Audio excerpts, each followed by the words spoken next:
Hi,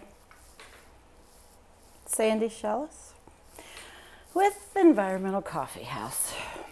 I wasn't going to do a live this close to my last night's show, but I had things on my mind and I thought YouTube was the perfect place.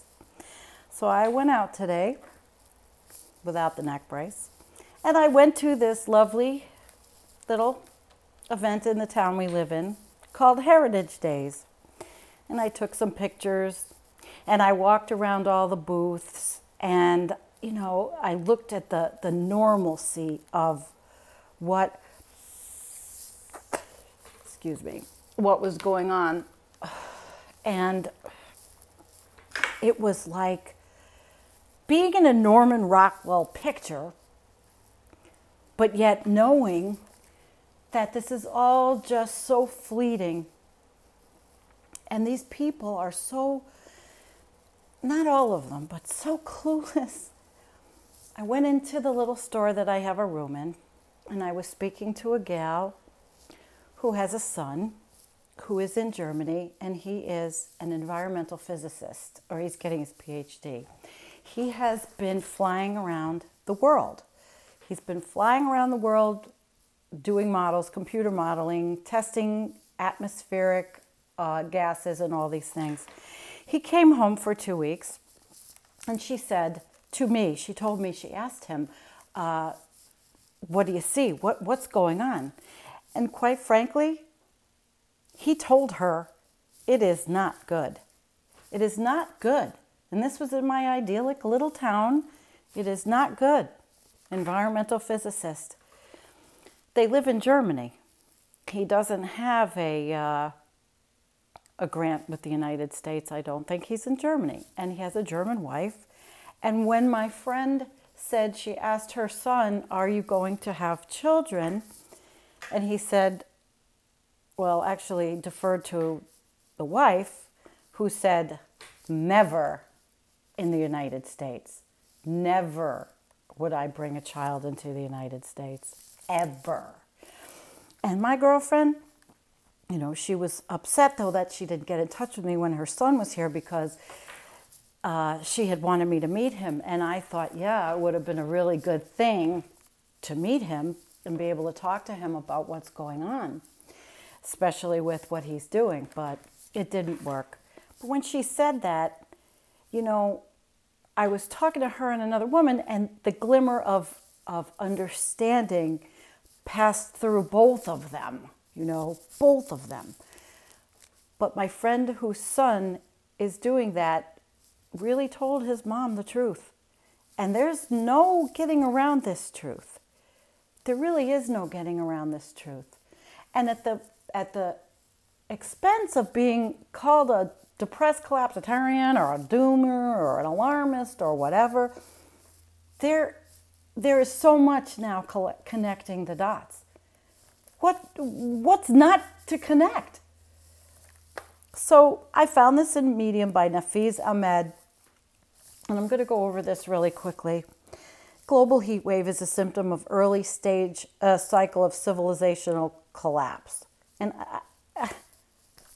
welcome to the 1C planet, the precursor of an 8C catastrophe in 82 years if we keep burning fossil fuels like there's no tomorrow. The extreme weather events of 2018 are not just symptoms of climate breakdown. They are really early stage warnings of a protracted process of civilizational collapse as industrial societies face some of the opening symptoms of having already breached the limits of a safe climate. These events are a taste of things to come on a business as usual trajectory. They elicit a sense of how industrial civilization systems are vulnerable to collapse due to escalating climate impacts, and they highlight the urgent necessity of communities everywhere undertaking steps to achieve a systemic civilizational transition toward post-capitalist systems which can survive and prosper after fossil fuels. A bit of hopium. Climate doom is already here, This summer's extreme weather has hit some stark realities. Climate disaster is not slated to happen in some far-flung theoretical future. It's here and it's now. Droughts threatening food supplies, floods in Japan, extreme rainfall in the eastern U.S., wildfires in California, Sweden, and Greece. In the UK, holidaymakers trying to cross the Channel Tunnel to France faced massive queues when air conditioning facilities on trains failed due to heat wave. Thousands of people were stranded for 5 hours in 30°C heat without water. That's very hot. In southern Laos, heavy rains led to dam collapse, rendering thousands of people homeless and flooding several villages. The stories came in thick and fast from all over the world. Most of the traditional media did not report these incidents as symptoms of an evolving climate crisis. Some commentators did point out that the events might be linked to climate change. Might.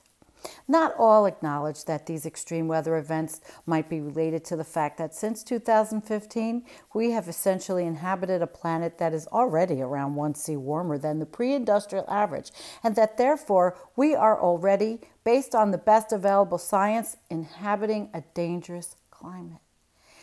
The breaching of the 1°C tipping point, which former NASA Client Scientist Chief James Hansen pinpointed as the upper limit to retain a safe climate, was followed this March by atmospheric carbon concentrations reaching for the first time since records began 400 ppm parts per million. Once again, the safe upper limit, highlighted by Hansen and colleagues, 350 ppm, has already been breached. Yet these critical climate milestones have been breached consecutively with barely a murmur from either the traditional and alternative media, although we are seeing that change. We are. Little increments we are. The recent spate of catastrophic events are not mere anomalies. They are the latest signifiers of a climate system that is increasingly out of balance, a system that was already fatally struck off balance through industrial overexploitation of natural resources centuries ago. Our sense-making apparatus is broken, but for the most part, the sense-making apparatus by which we understand what is happening in the world, the global media industrial complex, a network of media communication portals comprised of both traditional and corporate and alternative outlets, has failed to convey these stark realities to the vast majority of human population. So no matter what, I'll get 300 or 400 views. Maybe, Kevin gets 1,000, 1,500. It's just insane. It's insane. We are largely unaware that 19th and early 20th century climate change induced by fossil fuel burning has already had devastating impacts on the regional climate of sub-Saharan Africa, just as it now continues to have escalating, devastating impacts on weather systems all over the world. Our scientists in this genre are screaming this out. And yet I go to my town and everybody's walking around and it's hot. But they're all walking around like there's no tomorrow. Or the tomorrow is never going to come. The tomorrow that's climate change, the tomorrow that's environmental degradation, the tomorrow that's killing off our species. That's coming. Sadly, instead of confronting the fundamentally existential threat to human species, one which in its fatal potential implications point to the bankruptcy of the prevailing paradigms of social, political, and economic organization, along with the ideology and value systems associated with them, the preoccupation of the global media industrial complex is at worst to focus human mind and behavior on consumerist trivialities. I always say, like HGTV. Of course, I'm guilty of buying shit still.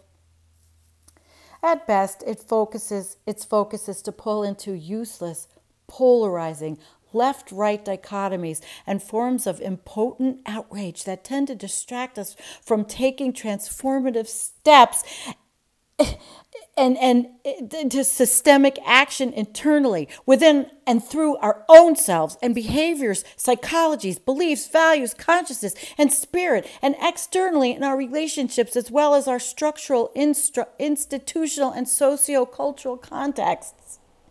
Collapse happens when the system is overwhelmed.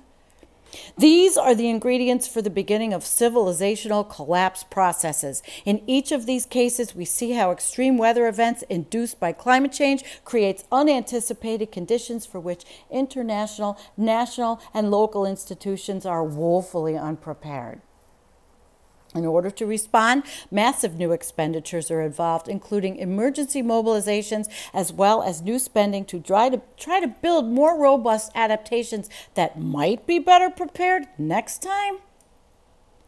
But in the reality is that we are already failing to avert an ongoing trajectory of global temperatures rising not merely a dangerous 2 degrees C. Imagine a doubling intensity of the sorts of events we've seen this summer happening year on year, but potentially as high as 8 degrees Celsius. The catastrophic impacts of which would render much of the planet uninhabitable.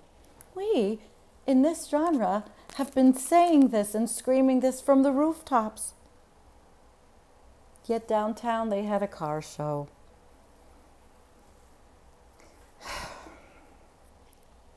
In these contexts, we can begin to see how a protracted collapse process might unfold. Such collapse process does not in itself guarantee the end of the world, or even simply the disappearance of civilization. What it does imply is that specific political, economic, social, military, and institutional systems are likely to become increasingly overwhelmed due to rising costs of responding to unpredictable and unanticipated climate wildcards.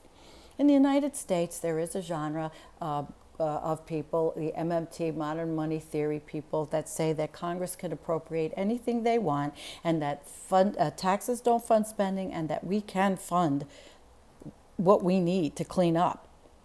But it all goes to the military. You know, they're gonna swipe their little pens and it's all gonna go to the military.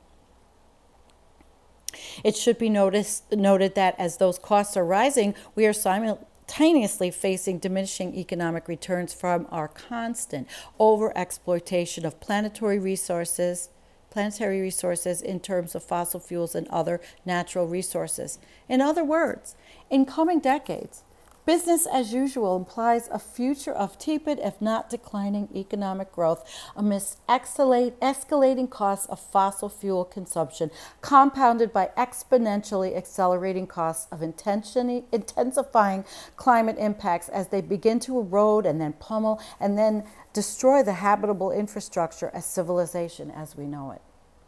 I see it happening. And a lot of people don't want to hear me. And a lot of people don't want to understand what I'm saying because I scare them. And somebody told me on Facebook in a comment that I scare the crap out of them. And I didn't think I was that scary. I'm just telling the truth by what I read and what we've been reading and what we know and what we've lived. Collapse does not arrive in this scenario as a singular point of terminal completion. Rather, collapse occurs as a series of discrete but consecutive and interconnected amplifying feedback processes by which these dynamics interact and worsen another. Earth system disruption, ESD, the biophysical process of climate, energy, and ecological breakdown, increasingly led to human system destabilization, HSD. HSD, in turn, inhibits our capacity to meaningfully respond and adapt to conditions of ESD. ESD, meanwhile, simply worsens. This eventually leads to further HSD. The cycle continues as a self-reinforcing, amplifying feedback loop. Each time round the cycle comprises a process of collapse. Sorry, I'm tongue-twisted today. And it is not my medicinal little vape here, which is made of plastic shit. And that's a whole nother rant for a whole other day. The model the author says, that I developed in my Springer Energy Briefs study, failing states, collapse systems, demonstrates that the type of collapse we are likely to see occurring in coming years is a protracted, cyclical process that worsens with each round. It is not a final process, and it is not set in stone. At each point, the possibility of intervening at critical points to mitigate, ameliorate, adapt, or subvert still exists, but it gets harder and harder to do so effectively the deeper into the collapse cycle we go. I feel we're deep. Insanity. One primary symptom of the collapse process is that as it deepens, the capacity of prevailing civilizational configuration to understand what happens is becoming increasingly diminished. Far from waking up and taking action, we see that the human species is becoming increasingly mired in obsessing over geopolitical and economic competition, self-defeating acts of self-preservation where the self is completely misidentified and focused entirely on projecting problems onto the other. A key signifier of how insidious this is in yourself. Look to see how your critical preoccupations are not with yourself or those with which you identify, but that and those whom you oppose and consider to be wrong. I wrestle with this every day. I'm sure so many of you do. Hi, Fiesta Cranberry. She just finished reading this. At core, the critical precondition for affecting action at this point is for each of us to radically subvert and challenge these processes through a combination of internal introspection and outward action. This is what I tell you guys all the time. All the time. We need to look at ourselves. We can't stay the same. Fiesta says, hi, Sandala. Oh, hi, Fiesta. Out in California. In ourselves, the task ahead is for each of us to become the seeds of that new potential civilizational form, another world which is waiting to be birthed, not through some far-flung revolution in the future, but here and now through the transformations we undertake in ourselves and in our contexts. We first wake up. We wake up to the reality of what is happening in the world. We then wake up to our own complicity in that reality and truly face up to the intricate acts of self-deception we routinely undertake to conceal ourselves from this complicity. We then look to mobilize ourselves anew to undo these threads. Wow, this is pretty heavy. To undo these threads of complicity where feasible, and to create new patterns of work and play that connect us back with Earth and the cosmos. And we want to connect. We work to connect our own repatterning with the repatterning work of others, with a view to plant the seed networks of the next system, a system which is not so much next, but here and now, emergent in fresh choices we make every day. And while we're still here, we have every day. I still have a garden growing. So welcome. Welcome to the 1C planet. Welcome to the fight to save ourselves from ourselves. Dr. Nafeez Ahmed is the founding editor of Insurge Intelligence, and he is a 16-year investigating journalist, formerly of The Guardian. So it was a good one, and I'm glad others saw it. But I'm going to tell you, we have a lot of work to do within ourselves, and I am certainly one talking from experience. There's a lot of work to do. And I see Vegematic. Hi, Vegematic. It's really good to see you guys here. I'm seeming to get more live viewers on YouTube than I get on Facebook. I think Facebook squelches us. And the message ain't pretty. It isn't pretty. My whole world could go to shit, and it might. Somebody was talking about death today, Hambone, and the cemeteries that we visited, and what is the point? The point is that while we're still here, and while we have the wherewithal to maybe make some changes, we just do it. We just do it, even though we know we're on the way out. Thank you.